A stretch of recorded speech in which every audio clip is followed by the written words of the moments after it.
প্রথম অধিবেশন মুলতবির পর আজ বিকেলে বসছে সংসদ অধিবেশন, চলবে আগামী ৩০ এপ্রিল পর্যন্ত।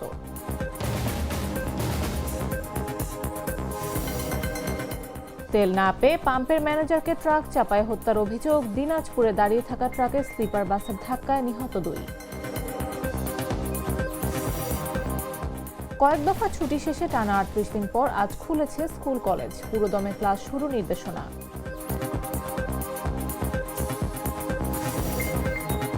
ইরানের পানি সরবরাহ কেন্দ্র এবং বিশ্ববিদ্যালয়ে হামলা। মধ্যপ্রাচ্যে ইসরায়েল মার্কিন বিশ্ববিদ্যালয়ে হামলার হুমকি ইরানের। এবং আইপিএলে উদ্বোধনী ম্যাচে কোহলি দেবদূতের ঝড়, ৬ উইকেট হাতে রেখে হায়দরাবাদকে হারালো বেঙ্গালুরু।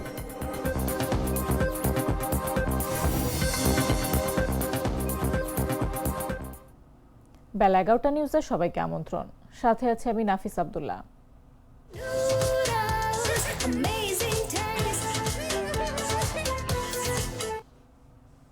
জাতীয় সংসদের চলমান প্রথম অধিবেশন মুলতবির পর আজ রোববার থেকে পুনরায় শুরু হচ্ছে।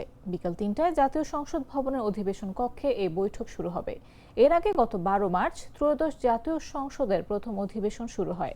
২ কার্যদিবস চলার পর ১৫ মার্চ অধিবেশন ২৯ মার্চ বিকাল ৩টা পর্যন্ত মুলতবি করা হয়। ওই দিন থেকে সংসদে রাষ্ট্রপতির ভাষণের ওপর আনীত ধন্যবাদ প্রস্তাবের আলোচনা শুরু হয়। ত্রয়োদশ জাতীয় সংসদের এই প্রথম অধিবেশন চলবে আগামী ৩০ এপ্রিল পর্যন্ত। এই সময় রাষ্ট্রপতির ভাষণের ওপর মোট ৫০ ঘণ্টা আলোচনা হবে।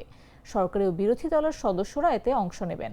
সরকারি ছুটির দিন ছাড়া প্রতিদিন বিকেল ৩টায় অধিবেশনের বৈঠক বসবে। ১৪ মার্চ জাতীয় সংসদের কার্য উপদেষ্টা কমিটির প্রথম বৈঠকে এ সংক্রান্ত সিদ্ধান্ত নেওয়া হয়। নড়াইল সদর উপজেলায় তেল না পেয়ে একটি ফিলিং স্টেশনের ম্যানেজারের সঙ্গে ট্রাক চালকের বাগবিতণ্ডা হয়। এই ঘটনার জেরে ম্যানেজার নাহিদ সর্দারকে চাপা দিয়ে হত্যার অভিযোগ উঠেছে ট্রাক চালকের বিরুদ্ধে। শনিবার দিবাগত মধ্যরাতে উপজেলার কালনা যশোর মহাসড়কের তুলারামপুর রেল সেতুর নিচে এই ঘটনা ঘটে। এ সময় আহত হন নাহিদের বন্ধু জিহাদুল মোল্লা। তার অবস্থাও আশঙ্কাজনক। তাকে ঢাকা মেডিকেলে পাঠানো হয়েছে। নিহত নাহিদ সর্দার উপজেলার তানভীর ফিলিং স্টেশনের ম্যানেজার পদে কর্মরত ছিলেন। সিসিটিভি ফুটেজে দেখা যায় বাগবিতণ্ডার পরও ওই ট্রাক চালক পাম্পে অবস্থান করেন। রাত ২টা ১০ মিনিটে ফিলিং স্টেশনের কাজ শেষ করে নিজ বাড়ির উদ্দেশ্যে মোটরসাইকেল যোগে সহকর্মী জিহাদকে নিয়ে পাম্প থেকে বের হন নাহিদ। সঙ্গে সঙ্গে দ্রুত গতিতে তাদের পেছনে ধাওয়া করতে দেখা যায় ট্রাকটিকে। পরে ট্রাকের চাপায় নাহিদ ঘটনাস্থলে মারা যান। তার বন্ধু জিহাদুলকে আশঙ্কাজনক অবস্থায় জেলা হাসপাতালে নিলে সেখান থেকে ঢাকা মেডিকেল কলেজ হাসপাতালে পাঠানো হয়। তেল না পেয়ে ক্ষুব্ধ হয়ে এমন পরিকল্পিত হত্যাকাণ্ডের বিচার চেয়েছেন নিহতের সহকর্মী ও এলাকাবাসী। এই বিষয়ে তুলারামপুর হাইওয়ে থানা পুলিশের ভারপ্রাপ্ত কর্মকর্তা শেখ সেকেন্দার আলী বলেন, ট্রাক চাপায় নিহত ফিলিং স্টেশন ম্যানেজার নাহিদের মরদেহ জেলা হাসপাতাল মর্গে পাঠানো হয়েছে।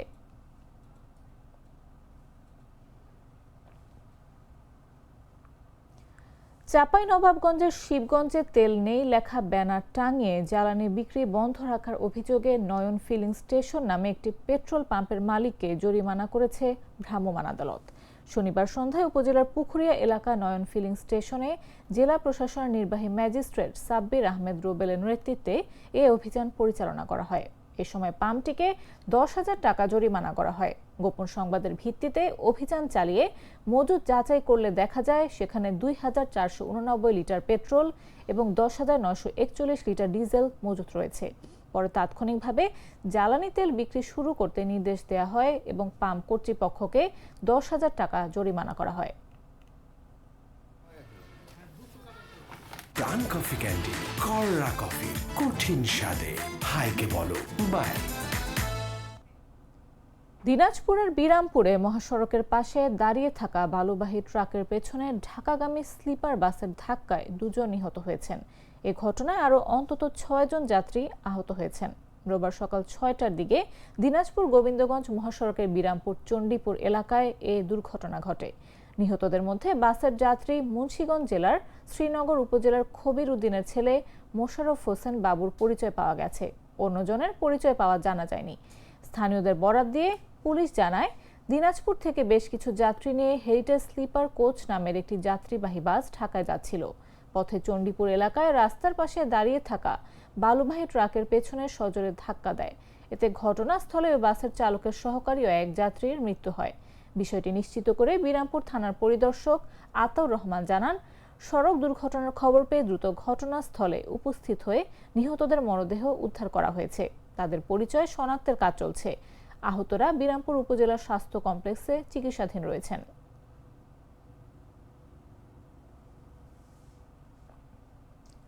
রোজা, ঈদুল ফিতর, স্বাধীনতা দিবস সহ কয়েক দফা ছুটি মিলিয়ে টানা ৩৮ দিনের ছুটি শেষে আজ খুলেছে দেশের সব শিক্ষা প্রতিষ্ঠান। রোববার থেকে সব প্রতিষ্ঠানে যথারীতি ক্লাস চলছে। দীর্ঘ এই ছুটি শেষ হয়েছে গেল বৃহস্পতিবার। এরপর শুক্র ও শনিবারের সাপ্তাহিক ছুটি পড়ায় আজ থেকে সব শিক্ষা প্রতিষ্ঠানে ক্লাস শুরু হয়েছে। শিক্ষা এবং প্রাথমিক ও গণশিক্ষা মন্ত্রণালয় সূত্রে এ তথ্য জানা গেছে। দুই মন্ত্রণালয়ের সংশ্লিষ্ট কর্মকর্তারা জানান, এবার ত্রয়োদশ জাতীয় সংসদ নির্বাচন, রোজা ও ঈদের কারণে বছরের প্রথম ৩ মাসে শ্রেণী কার্যক্রম কম হয়েছে। এতে শিক্ষণ ঘাটতি দেখা দিয়েছে। এ কারণে ছুটির পর শিক্ষা প্রতিষ্ঠানে পুরো দমে ক্লাস শুরু নির্দেশনা দেওয়া হয়েছে। আজ থেকে সব প্রতিষ্ঠানে যথারীতি ক্লাস চলবে।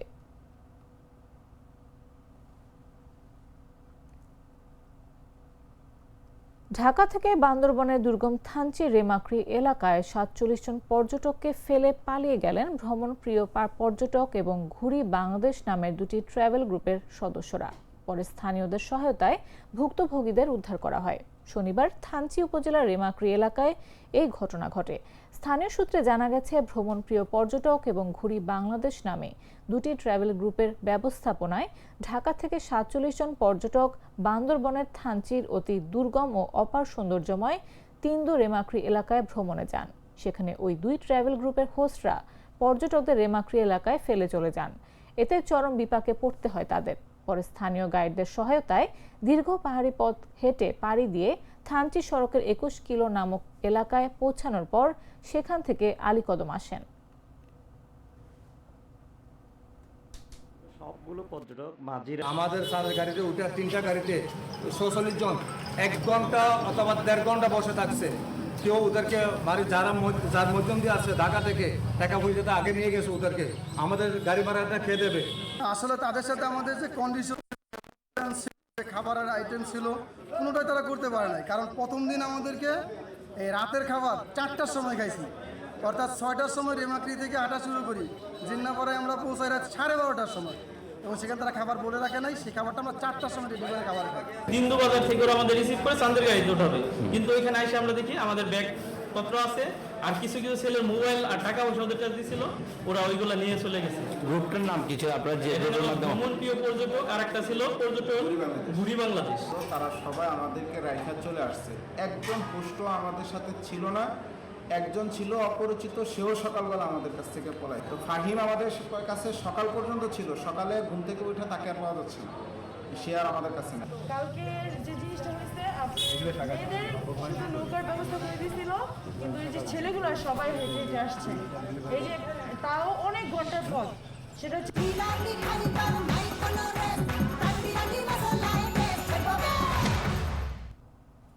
জানাবো আন্তর্জাতিক সংবাদ।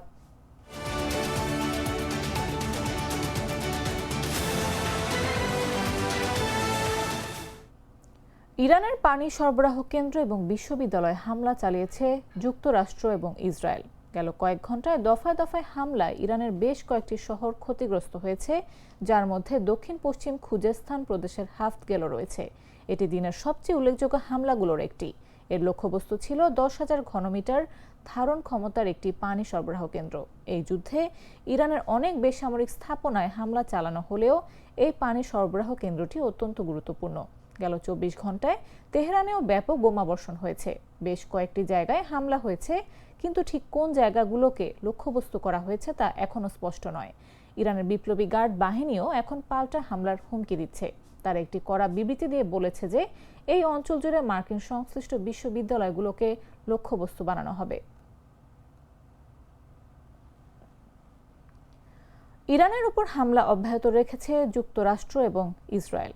বুশেহর প্রদেশে হামলায় একটি পরিবারের 4 সদস্য নিহত হয়েছে এবং খুজেস্তান প্রদেশে একটি পানি সরবরাহ কেন্দ্র এবং বিশ্ববিদ্যালয়ে হামলা চালানো হয়েছে। এদিকে এসব হামলার জবাবে মধ্যপ্রাচ্যে অবস্থিত ইসরায়েল এবং যুক্তরাষ্ট্রের বিশ্ববিদ্যালয়গুলোতে প্রতিশোধমূলক হামলার হুমকি দিয়েছে ইরানের বিপ্লবী গার্ড বাহিনী। ইরানের 10,000 ঘনমিটার ধারণ ক্ষমতার একটি পানি সরবরাহ কেন্দ্র ইসরায়েল এবং মার্কিন হামলার লক্ষ্যবস্তু হয়েছে। এই যুদ্ধে ইরানের অনেক বেসামরিক স্থাপনায় হামলা চালানো হলেও এই পানি সরবরাহ কেন্দ্রটি অত্যন্ত গুরুত্বপূর্ণ।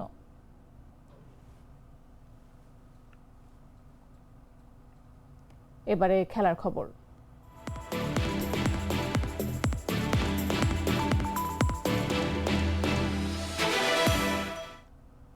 দুই দলের ম্যাচ বরাবরই হাই স্কোরিং হয়, এরপরও থাকে না হাই ভোল্টেজ ম্যাচের তালিকায়।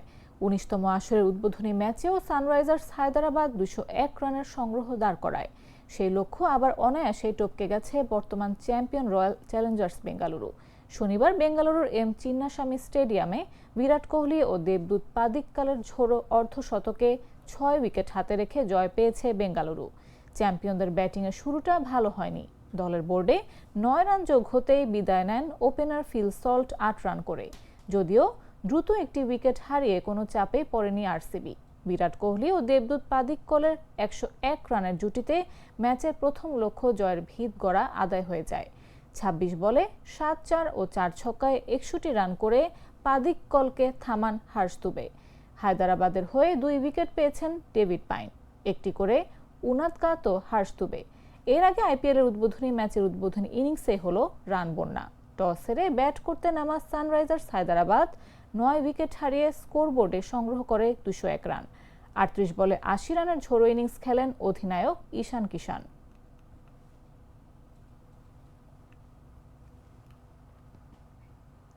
সংবাদ শেষ করার আগে শিরোনামগুলো জানিয়ে দিচ্ছি আরো একবার।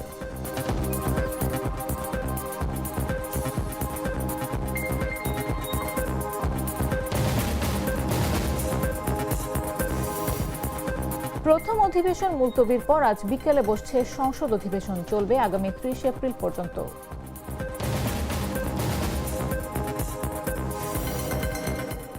তেল না পেয়ে পাম্পের ম্যানেজারকে ট্রাক চাপায় হত্যার অভিযোগ। দিনাজপুরে দাঁড়িয়ে থাকা ট্রাকে স্লিপার বাসের ধাক্কায় নিহত 2।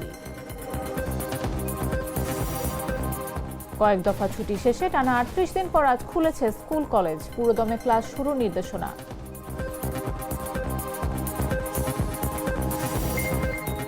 ইরানের পানি সরবরাহ কেন্দ্র এবং বিশ্ববিদ্যালয় হামলা, মধ্যপ্রাচ্যে ইসরায়েল মার্কিন বিশ্ববিদ্যালয় হামলার হুমকি ইরানের। এবং আইপিএল উদ্বোধনী ম্যাচে কোহলি দেবদূতের ঝড়, 6 উইকেট হাতে রেখে হায়দরাবাদকে হারালো বেঙ্গালুরু।